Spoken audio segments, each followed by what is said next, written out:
తగ్గించాలని డిమాండ్ చేస్తున్నాం. Bus pass ద్వారా 1100 ఉంటే 1400 చేసిండ్రు. ఊర్లలో కూడా ఇది కరెక్ట్ కాదు. ఫ్రీ బస్ ఇవ్వమని ఆర్టీసీ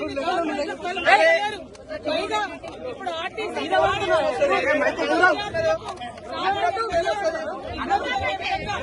బస్ ఛార్జీలు పెంచడం ఇది కరెక్ట్ కాదు. వెంటనే తగ్గించాలని ప్రభుత్వాన్ని తెలంగాణ జాగృతి డిమాండ్ చేస్తున్నాం. తగ్గించకపోతే ఎట్లా ఉండబోతుంది?